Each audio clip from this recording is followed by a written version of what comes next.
I'm not a real smart guy. And what I mean by that is I was born with ADD, ADHD.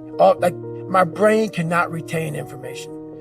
I'm not some genetic freak when it comes to running, when it comes to lifting weights. I am absolutely the bottom of the barrel. And people will never believe me. And they can just, whatever, believe what you want to believe. So when you ask me this question about what does studying look like for me, I have to go over the same page over and over and over and over again. While Jennifer can look at that page while she's, quizzing me, she'll learn it right then as she doesn't know anything about it. She will quiz herself or quiz me and learn it as she's quizzing me.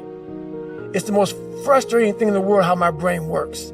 So what I do is I literally sit there with a pen and paper and I have my books and I go through and have to write everything down every single day. I will study the same page until it's photographic memory from writing the same thing down. And then from there, I'll go back through and relearn again.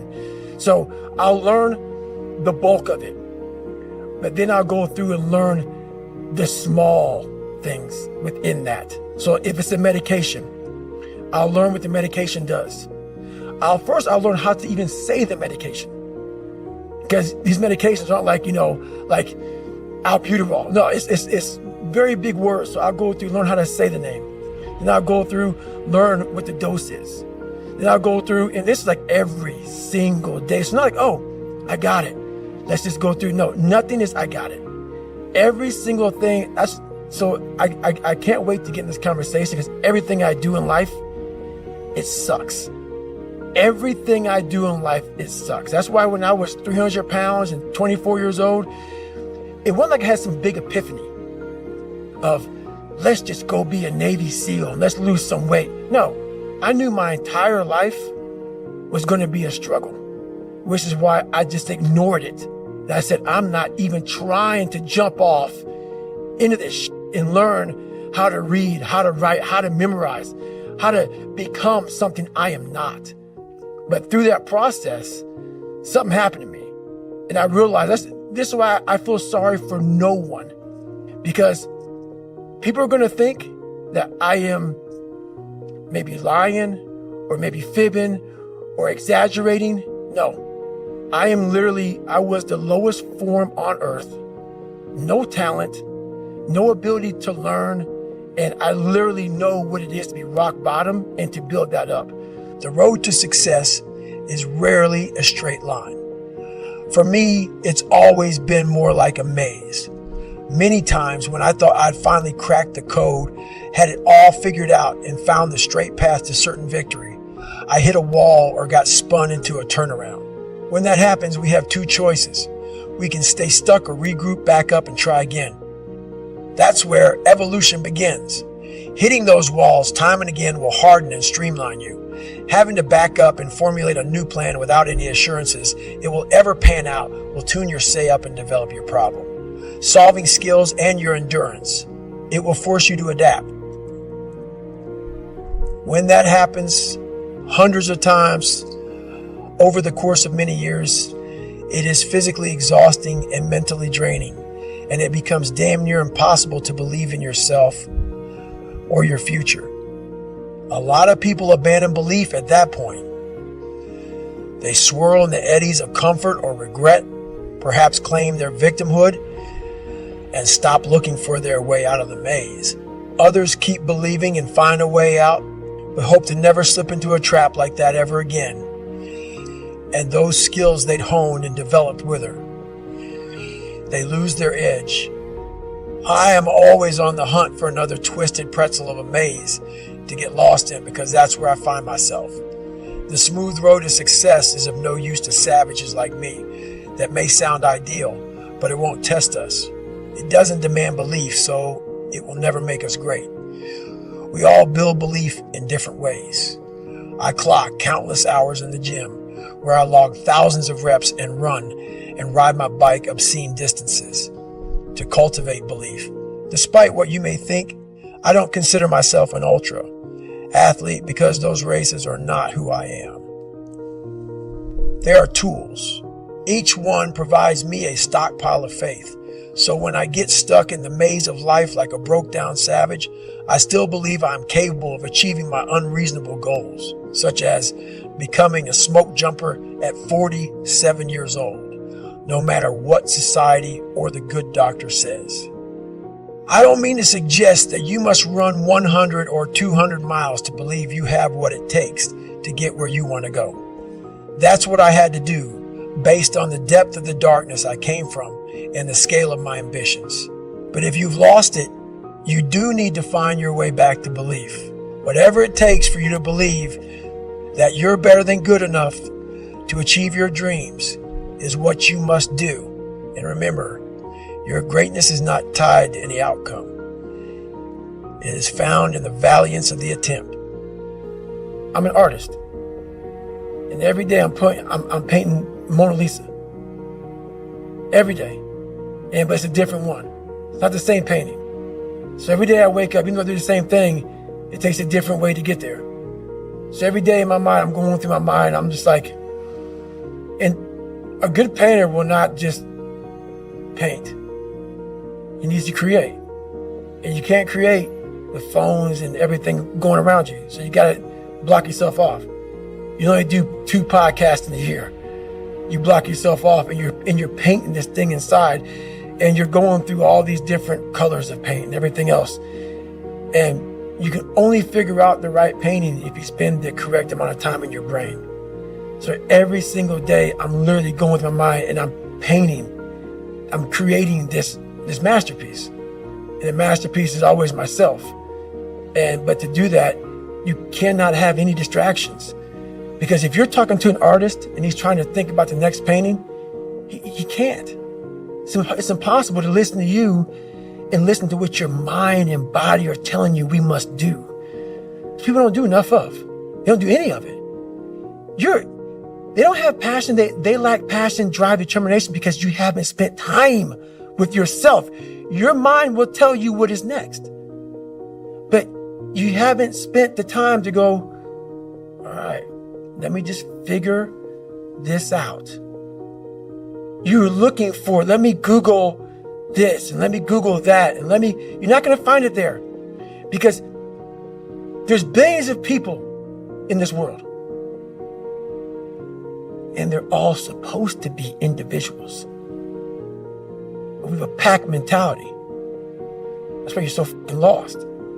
Why am I so unique? I'm being exactly what the fuck I was supposed to be. I ain't follow shit. And when I did follow shit, I was like everybody else. The second I said, okay, man, hang on, dude. You don't like this, you don't like this, you don't like this. Who are you, David Goggins? Who are you supposed to be? Miraculously, all these things just, I couldn't even, the list of shit I had to do just wham. It's like, fuck, okay. Wow. Once you sit down with yourself and say, okay, I don't want to be like Michael Jordan or Jim Brown. They both were on my birthday. So I looked at their birthday and said, oh, maybe I can be one of these. I can't. I'm going to be David fucking Goggins. And that looks like this. It just came, everything flooded. So every single day of my life, there's a different thing that comes up that I have to do. We've all experienced it before. There's something we have to do. But even though we know this, we can't convince ourselves to sit down and get it done.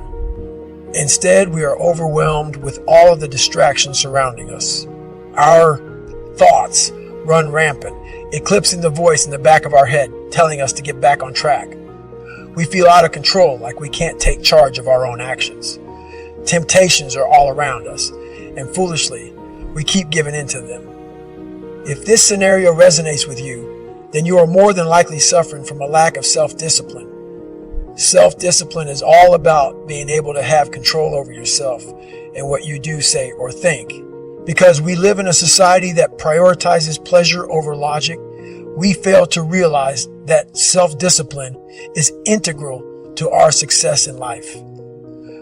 Without self-discipline, there's very little that we can accomplish, no matter how big our hopes and dreams are. We can't get to the place we want to be in life just by dreaming. Achieving success requires action. Self-discipline is important for a variety of reasons, but the major one is the fact that having self-discipline can completely change the trajectory of your life for the better.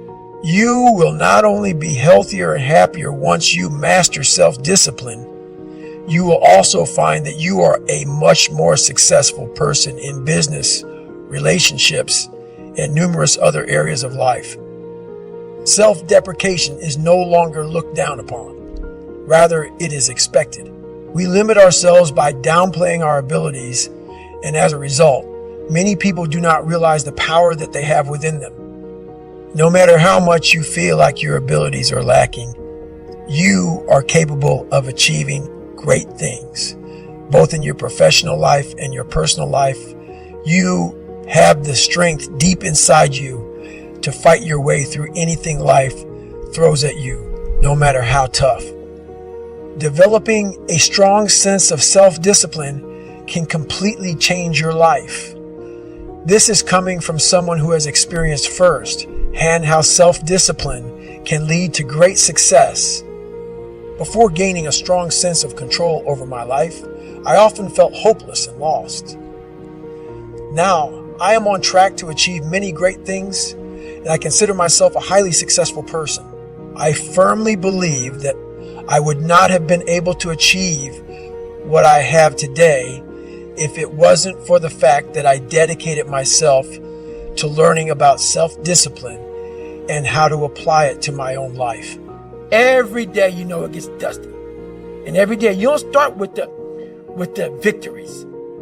You don't go, oh, this is nice. Look at my I love me wall. Let me clean up this little dusty. No, I go right for the things that are going to keep me buried. And I go right there first, because if I don't clean those out first, the day doesn't start. So what he's saying to me is truth. And like I told you many times today, I can never figure out how to explain this people, because I'm not neuro nothing. I'm just a guy that said, okay, we got to start in the dungeon and we got to stay here for the rest of our lives. For you to become successful, the dungeon is a place that has to be clean. And it's the scariest place to be. That's why I'm misunderstood, because I'm speaking from the dungeon. That's why I am successful, because I go there every damn day. And that is the truth, what he says. It's the exact truth. Those cabinets are dusty, dirty, and scary as broken glass, dark, spiders, cobwebs, but most of all, your biggest fears. The biggest things that put you in the place you are today are in there. That's why we all like to keep them shut, even like to lock them up, act like they never happened. That's why you never grow. You never improve. You never have real conversations like we're having right now. Never. Oh, no. Let's not go there. I talk to so many people who tell me that. Let's talk about this. Because they'll tell me, but they can only say it once. And they'll say it in passing. They won't get deep in the weeds with it. Like, you can't just clean it. Motherfucker. You gotta spit shine that motherfucker. You gotta relive it. Every fucking detail of it. You can't just be like, oh yeah, my dad beat me. And it is what it is. Hey, it is what it is, motherfucker. It's killing you. It's taking over your whole fucking life. But that's the conversation. Yeah, my dad beat me. I'm fine now, though. I'm good. Okay. All right. No, you ain't. You ain't fine. You ain't fine. This is real talk. People don't have that. So your boy's right. 100% right. Scary as shit. It's scary as shit. But it makes you who you're supposed to be. And that's the test. We forget. We think we're supposed to breathe air and have kids and pay the bills and shit. Everyone, what's this life about? That makes no sense. Being tested, my friend. Tests come when you have not studied. Tests come when you think that you're in a great place. That's the test. The test is every day of your life. And most of us fail because we don't know why we're here. Because we don't go inward to say, oh, You gave me a lot of shit to fix, man. And this test sucks. But then you start.